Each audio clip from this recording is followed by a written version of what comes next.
How did you become aware of your father's communist background? Well, I guess I was about your age, Jamie, and just finished world history, I think, in fact. And my parents asked me if I wanted to go into New York City. We lived on the East Coast in Connecticut, to see the screening of a new movie called The Assassination of Trotsky. And I said yes, and we headed into the city with a friend of the family's. We were sitting in the back seat, and she turns to me and says, "Well, so are you excited to see your father depicted in this movie?" And I said, "I don't know what you mean." And she turned to my father, who was driving, and said, "So, Charlie, haven't you told your son about your background yet?" And she was, I think, a bit frustrated with him. He said no, he just hadn't really found any appropriate time to do that. So that was sort of how it all started. We went into the city and saw the movie, and at that point, knowing a little background on Trotsky, I was sort of stunned that my father, who seemed to be a typical white bread, American guy, was actually someone who played a part in the Trotskyist movement, in the communist movement. So that was how I found out about it. How did you cope with it?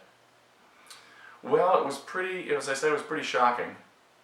I knew, we were liberal politically, and that I certainly understood the background around that, and we were sort of in a minority in our town, but I understood why I was, why our background was liberal, but I'd never known that obviously we were connected to communists, and communists in those days were considered the enemy of the United States, so it was pretty traumatic.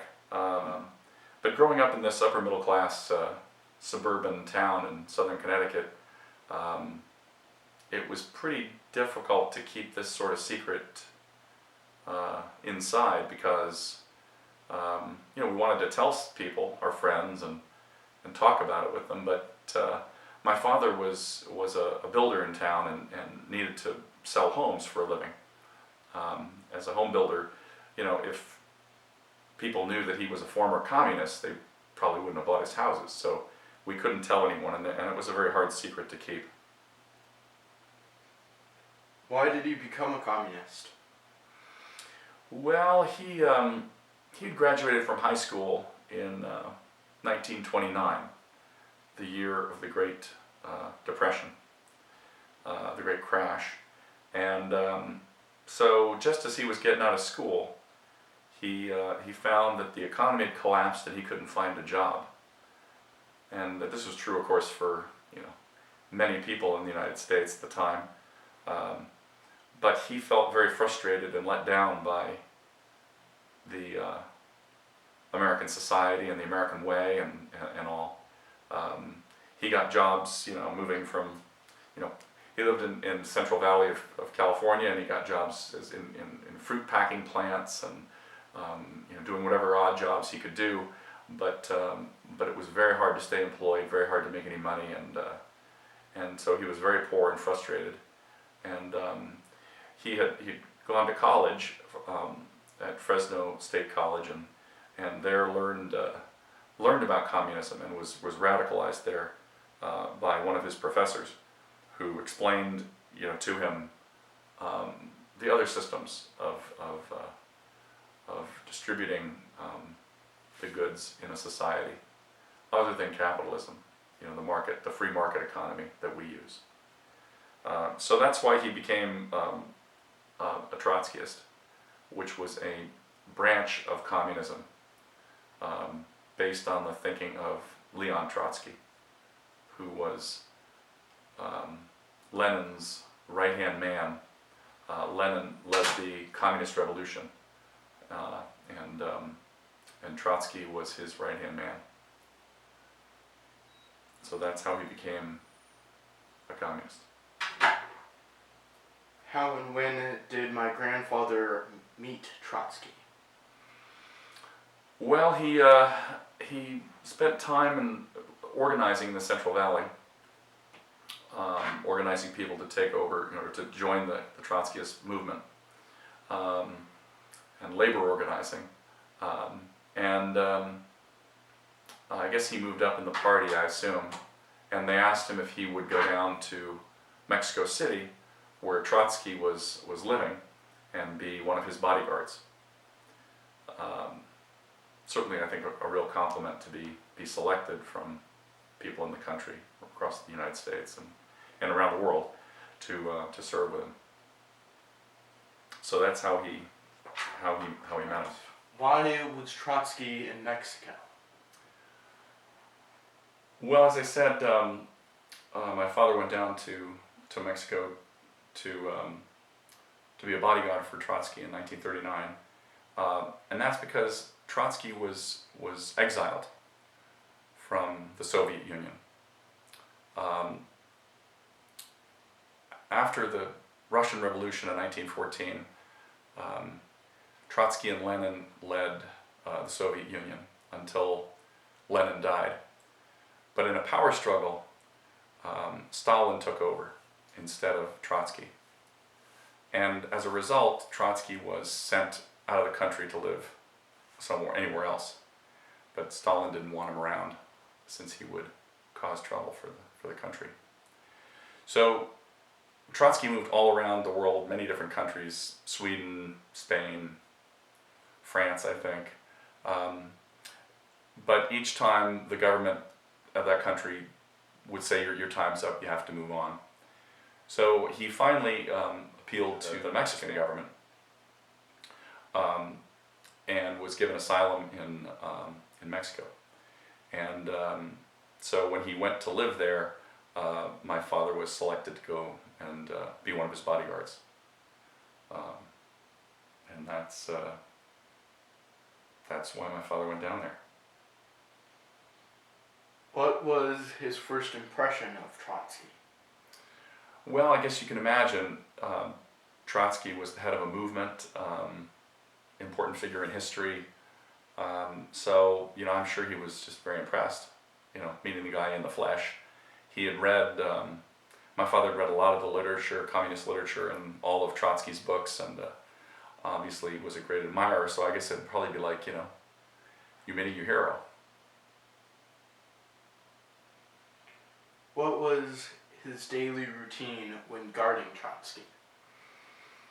Well, I guess I'd like to say that it was real exciting, but I don't think it was particularly. They spent time not only guarding him, but each one of them had a role. My father's was essentially foreign secretary, answered mail that came in English, and was a liaison for Trotsky. Trotsky didn't leave the compound very often, so he had to have people go out, and my father would be one of them, to go out into town and speak with people and pass on word of things that needed to be communicated. So the things they did, aside from watching around the boundary of the compound, and as guards do, they did the typical type things, errands and chores and the like, and that was the kind of thing they did. And they also had dinner with Trotsky and his wife. They ate at a common dining table in the compound where they were. How big was Trotsky's compound? Well, I don't know how to describe how big it was. I'm guessing it was a typical, probably what would be considered sort of a large city parcel in the town of Cuernavaca, outside Mexico City. Apparently surrounded by 10-foot high masonry walls. It was mostly a masonry building and walls surrounding it. I guess I could add that it was, when they first moved in, it was fortified. It didn't obviously have, barbed wire and alarms and that sort of thing. So they fortified it. They were always afraid of attack by Stalinists who would be attempting to assassinate Trotsky. And, another couple things, there were gun turrets on the tops of the walls, which they increased the height of after an attack on the compound by Stalinists at one point, and after Trotsky was assassinated, it became a museum. So you can go down there now, and the Trotsky Museum now. You can go see the way things were in those days. Where was the living quarters of your father, my grandfather? Well, there were probably, I don't know, six or so bodyguards that lived with Trotsky and his wife, and they all lived in just small, simple masonry rooms that were along one wall of the compound. Pretty simple, pretty stark sleeping quarters, I think. Where did Trotsky sleep and spend most of his time? Well, he slept in the main building, and then he worked in an office that was also in the main building, but as I understand, in a part that projected out into the center of the courtyard of the main compound. That's where his office was, and that's where he wrote and read and did all his work.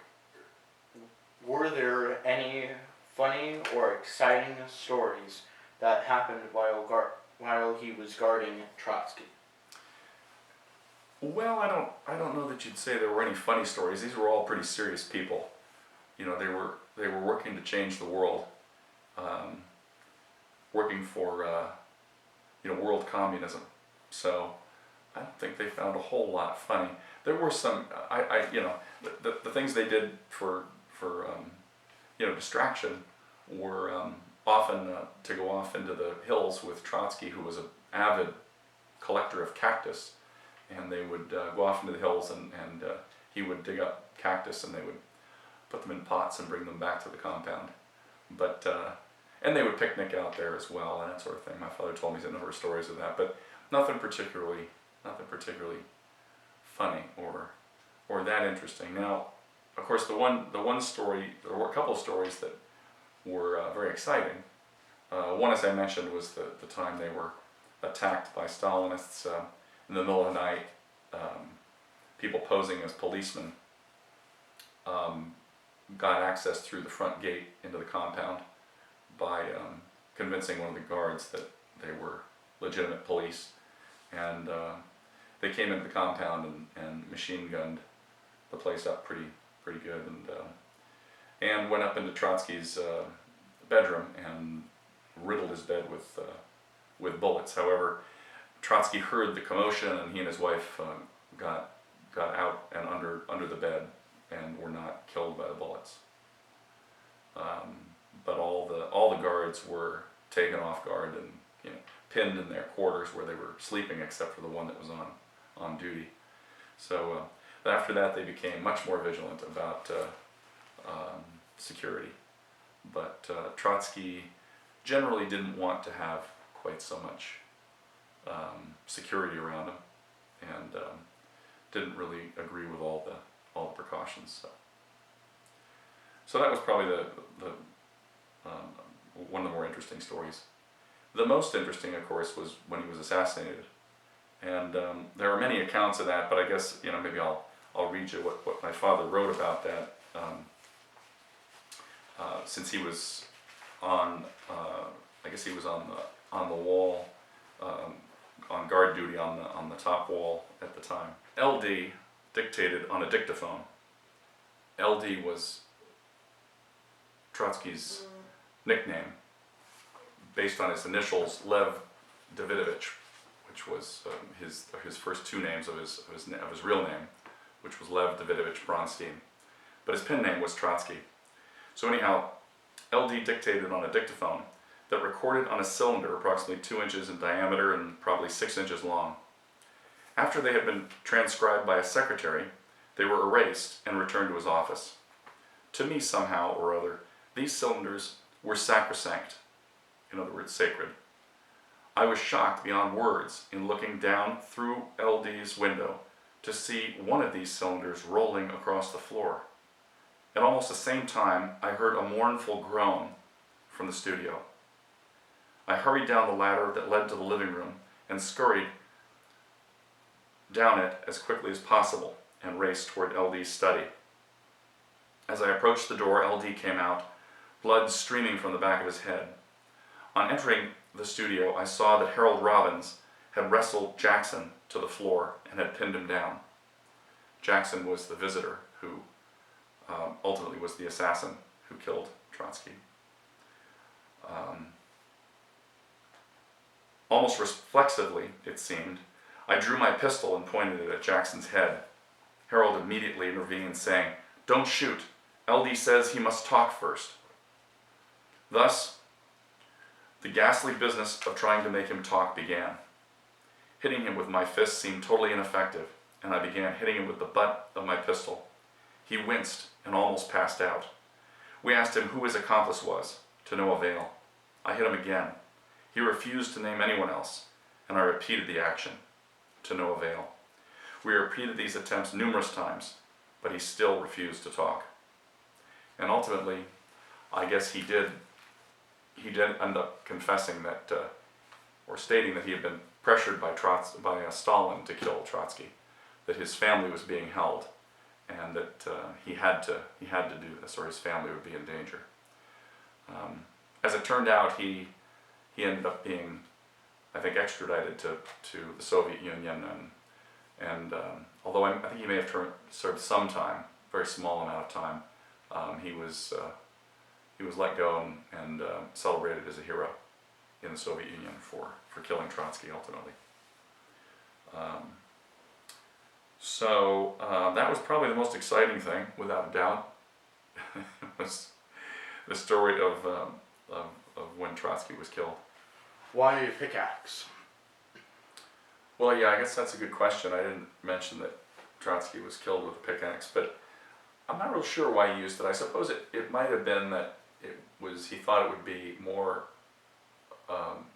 quieter, a lot quieter than a gun, and maybe more effective than a knife. I don't know. He struck him from standing behind Trotsky. He struck Trotsky in the back of the head here, which I think he assumed was going to kill him instantly and quietly. I guess he kept it underneath his coat as he was coming in, and thought that he would, after killing Trotsky, he would just leave the room. No one else was in the room with him, because Trotsky wanted to have some private time with people he considered a friend, which he did consider Jackson to be. And then Jackson would just leave, is what I think Jackson thought. He would just leave quietly, and they would discover Trotsky dead later. Now, why would Trotsky think that Jackson would be a friend? One of Trotsky's secretaries, one of the women who worked in the compound. There was a couple women who worked in the compound as well, and so he had been introduced to Jackson through this woman, and he trusted that woman, and of course that woman trusted Jackson, so he trusted Jackson. Jackson said he was a writer and interested in Trotsky's works, and he'd like to interview him, and asked if Trotsky would read one of his manuscripts, and that was why Jackson was there that day, to have Trotsky read one of his manuscripts. So he was a boyfriend to one of the secretaries? Yes, a woman. Didn't they pound him down though, or was that because he was a friend and they just bypassed that? Yeah.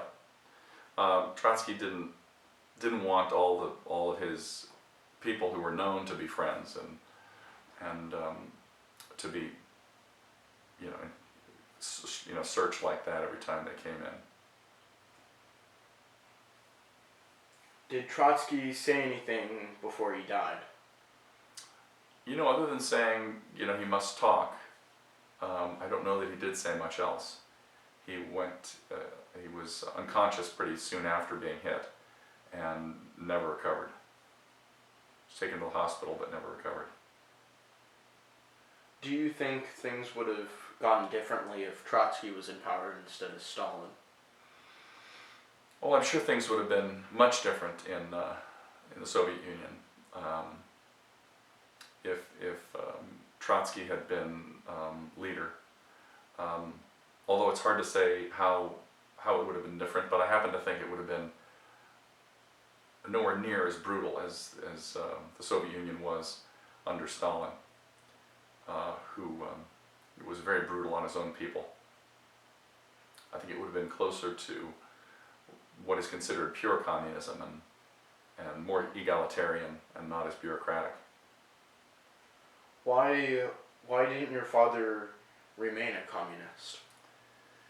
Well, that's a good question. After Trotsky was killed, the party began to argue over what Trotsky really thought and what direction he would go and what decisions he would make. Essentially, there was a power vacuum in the Trotskyist party, and there was a lot of infighting, and my father became very disillusioned with that. And I think he also realized that communism in its basic form was really flawed. You know, it relies on everyone working for the common good, and that's really something that humans do in a family setting, in a clan, maybe even in a tribe setting. But when you get bigger than that, it's humans don't tend to work for the common good, and that's what communism's all about: is giving everything to further the collective. And I think he realized that wasn't going to work, and that capitalism, where you work for your own good, is the more effective system. Even though it may have some flaws, it's the most effective system. And so he turned and turned away from communism and became a capitalist. Went into business for himself as a home builder. I think it might be interesting to realize that that's really what's happened in the world since then. The communist countries in the world have essentially either collapsed, or as in China we see, they've become far more capitalistic as a country. And not that communism doesn't have it doesn't have some benefits. It does try to take care of everyone, but that's the way most countries in the world have most communist countries have turned, is they've become essentially social democracies or socialist countries, combining some capitalism with a form of communism. And that's become, that hybrid has really become the way of many countries in the world, especially in Europe and Asia. Since he was a communist, how was he treated in the U.S.? Well, that's a good question. He wasn't treated very well, but you have to realize that if you're going to threaten the government, any government, that they're not going to like you much. So it's one thing, to be a Democrat or a Republican, but to be a communist is to say that this country should be a different form of government. So that gets the government pretty upset. So he was followed and harassed quite a bit. When he came back into this country from Mexico, virtually everything he brought with him, books, photos, papers, that kind of thing, were all confiscated. And while he was, in the United States, he was often brought in by the FBI for questioning. They wanted to find out what he was up to, mostly find out who he knew, see if he would divulge any names or locations or where the party was active and what they were going to do next. and he would not give them any of that information, but they were pretty persistent with him, in a dark room with the bright lights, and just like you see in the movies, for hours on end, pressing him for information. And they would intimidate him to some degree by trying to tell him how much they knew about what he was doing, by recounting where they had seen him and how they were, where he'd been and who he'd been with, and so that he was very aware that they were following him. So. How did he find out originally that he was being followed? Well, I think that's probably how he found out that he was being followed, so they told him. I'm not sure that he was exactly aware of them being around him as he was being followed. But later in life, he would be talking to neighbors, and they would comment about how he must have led a pretty interesting life to have such people asking questions about him, because apparently the neighbors had been contacted by the FBI about what my father was up to. By then he was not a part of the party or anything, but I think that's part of the reason he knew. After he died, I made a request to the government for his FBI files under what is called the Freedom of Information Act, where you can request information that the government holds about you, about any topic that they're collecting information on. It took me about 5 years to get my father's file, but when I got it, it was about 2 inches thick and included information from his time in the Army, as well as the FBI's time the FBI was following him. Unfortunately, those files are all very heavily redacted or blacked out. Any people, any places are all blacked out, so it's a bit hard to tell what's going on. But it gives you a sense for the level to which our government, even in those days, would follow people around and monitor what they were doing. The file kind of thinned out by the late 50s, and then last entry was in 1970. Frankly, just before I found out about my father's involvement in his early life in the party. What I think is quite interesting is that he, coincidentally I guess, died the same year that the Berlin Wall fell in 1989, which was kind of symbolic of the end of the Soviet Union's existence as it broke apart and became Russia and other states. So, the end of an era, I guess. How did the FBI following your father impact your life? Well, for the entire time we were under surveillance, from when I was born until, I don't know, I was probably 12 or 13, I wasn't aware of it. So, and during that time, aside from the very late 50s or early 60s, their interest in my father was pretty minimal. So it didn't really impact me much at all. Okay. Thank you. You're welcome.